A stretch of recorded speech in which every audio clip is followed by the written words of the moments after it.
Saw dudes, in one of my recent videos, I covered the recently buffed Syntheseps. In the comments, you guys pointed out that Wormgod Caress deserves attention, especially Ben Murray. Thanks a ton for pointing that out. The newest buff to Wormgod made it so that Burning Fist now has a stack decay timer instead than it completely dissipating after a couple of seconds. It also buffs melee damage, glaive melee damage, and weapon damage.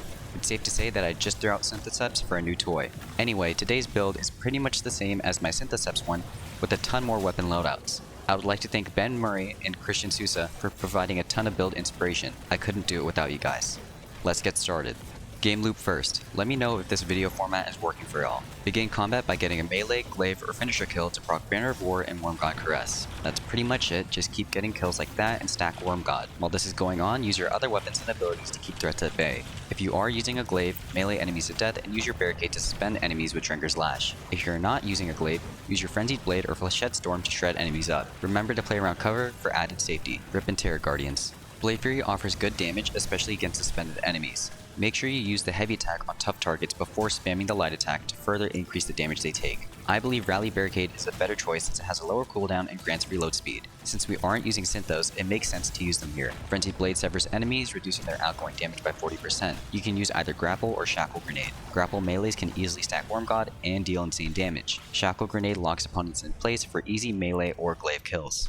This build uses Banner of War and Drenger's Lash. Banner of War is activated when we kill an enemy with a sword, glaive, finisher, or melee attack. The banner sends out healing pulses periodically with the frequency increasing with the number of kills achieved after activation. For this build, we are mostly interested in the 25% glaive melee damage buff it provides and the 40% basic melee buff it provides. Drenger's Lash causes Barricade Cast to send out a Strand Lash that tracks enemies and suspends them on hit. It's basic, but it will give us breathing room to recharge Glaive Shield energy. Like my most recent Glaive build, this loadout uses Threat of Generation, Mind, Warding, and Wisdom. Generation grants grenade ability energy for each damage instance. Mind causes killing enemies affected by suspension to grant barricade energy based on enemy rank. Warding grants Woven Mail for 10 seconds upon picking up an orb. And finally, Threat of Wisdom causes kills on suspended enemies to create an orb of power with a 10-second cooldown between activations. Let's cover the Wormgod armor. First off, the helmet had Harmonic Siphon, Special Ammo Finder, and Dynamo. Dynamo can be swapped for Heavy Ammo Finder if you want more consistent drops, and the Siphon mod may change depending on our weapon loadout. On Wormgod Crest, there was Grenade Kickstart, Firepower, and Bolstering Detonation. For the chestplate, I equipped Charged Up, Lucent Blades, and a Variable Resistance mod. Depending on the weapons, Lucent Blades can be swapped out. The flip-flops had Recuperation, Innervation, and Stacks on Stacks. Lastly, the Mark had Powerful Attraction, Reaper, and Bomber. The best stats to max on this build are Resilience, Discipline, and Strength. We are looking to up our survivability as much as possible while having ample grenade and melee uptime. I would recommend getting to at least tier 8 Resilience, then distributing the rest of the points into Discipline and Strength. If you want to stay updated on some of the most fun builds this season, consider subscribing. It'll help me out a lot. Guys, I have 4 weapon loadouts today. There's a lot to cover, so use the damn chapters and skip around. Weapon loadout 1 uses Rufus's Fury, Excalibur, and Cataphract GL3. This is my favorite loadout from the last video. Rufus's Fury is perfect for keeping our grenade energy up and applying damage from a distance. Demo and Hatchling works well here, but for this build I would actually recommend swapping out Hatchling for something else. Target Lock and Frenzy are your best options for increasing the outgoing damage of the weapon. Target Lock requires you to look at your screen, and Frenzy requires you to be a sadist or a masochist. You have to remember that Wormgod Crest now increases gun damage by 35% at max stacks, which works well with these weapon perks. This will make Rufus's Fury a bigger threat to tougher targets and more difficult content. I'm sure you guys don't want me to glaze over Excalibur again, but here it is. This exotic glaive gets its melee damage increased by 20% when a Void Overshield is active, and you can get one by guarding with shield energy. The buff stacks with Banner of War and Wormgod Caress for a 450% total damage increase. Against some of the scorned mini-bosses in Warlord's Ruin, I was hitting for about 55,000 damage per hit. This weapon turns Destiny into a hack and slash where you can turn off your brain for the most part. Just be sure to block heavy incoming damage or boss stomps.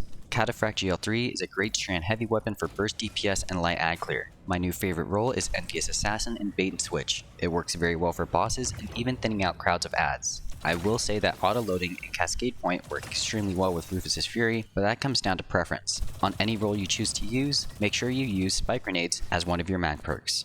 Weapon loadout 2 uses Until Its Return, Callous Mini-Soul, and Winter Bite. This is a much requested loadout that a lot of you have hinted towards in the comment section of the last video. Until Its Return is the funny gun I use when I feel like mag dumping champions like I do kids in Airsoft. The main reason why I use it is because it is a Strand weapon and aligns with our Harmonic Siphon mod for more orbs. I'm using Overflow and Cascade Point for easy mouse on action. If you want to get the most damage per shot though, I would consider using Surrounded in the 4th slot. With With Banner of War and Wormgod Caress stacked, you'll receive constant healing and a 98% total damage increase. Callous Mini Tool is my favorite close range energy weapon. You can use Threat Detector and Incandescent for some AoE damage. You could also go the same route as our special weapon using Surrounded. It's not really necessary, but if you're trying to shred through red and yellow bars quickly, it's worth a try. Okay, now we come to Winterbite. Winterbite shoots out a freeze orb that fires explosive projectiles every 0.5 seconds towards non-frozen enemies. The orb itself detonates on impact with a surface or enemy, dealing heavy damage and freezing enemies. Freeze orb hits grant Winterbite 25% shield energy.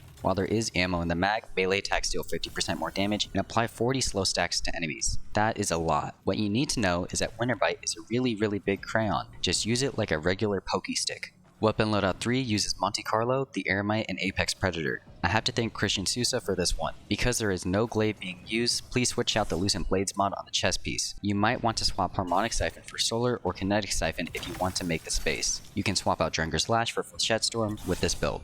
Monte Carlo is used to regenerate our melee energy quickly since this weapon loadout revolves around the use of Flechette Storm. At max stacks of Markov Chain, this gun will deal 65% more damage, and with Wormgod's additional 35%, Monte Carlo will deal 122% increased damage. The Catalyst gets the most benefit out of Burning Fists though. Bayonet strikes are coded as unpowered melees and do really high base damage. Banner of War buffs melee damage by 40%, and max stacks of Burning Fists buffs melee damage by 275%. This comes out to a 5.25 times damage multiplier. It's a death sentence for any poor thing before it. The Eremite is a solid special DPS option that I use when I need a fallback or additional range. The role I use is Arrowhead Break, Accelerated Coils, Envious Assassin, and Controlled Burst. If you want extra sustain, you can swap out Envious Assassin for Heal Clip, but it's not entirely necessary due to Banner of War and Recuperation. Apex Predator will act as our long-range boss DPS. The role I have been using is Quick Launch, Impact Casing, Reconstruction, and Bait and Switch. If you are at the final part of the artifact perk list already, loser, try out Argent Ordnance for additional damage. Finally, Weapon Loadout 4 uses Swordbreaker, Callous Mini Tool once again, and Tractor Cannon. This weapon loadout does not use a glaive either, so switch out the Loosened Blades mod. This loadout aims to put Frenzied Blade on Strand and TRT. Swordbreaker is used for regenerating melee energy and buffing our melee damage. The role I recommend using for this setup is Corkscrew Rifling, Assault Mag, Pugilist, and 1-2 Punch. Pugilist refunds 20% of our melee energy on kill, and 1-2 Punch buffs Frenzied Blades damage by 100% for 1.2 seconds. Banner of War, Wormgod Caress, and 1-2 Punch will increase damage by 10.5 times.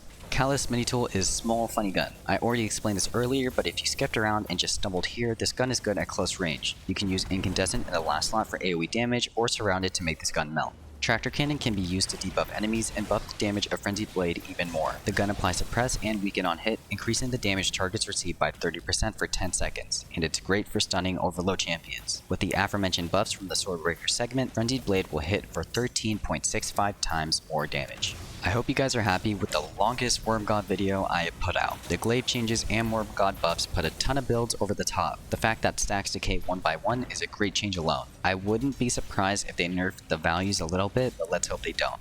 Thanks a ton for the recent support, guys. As always, thank you for watching, and happy farming.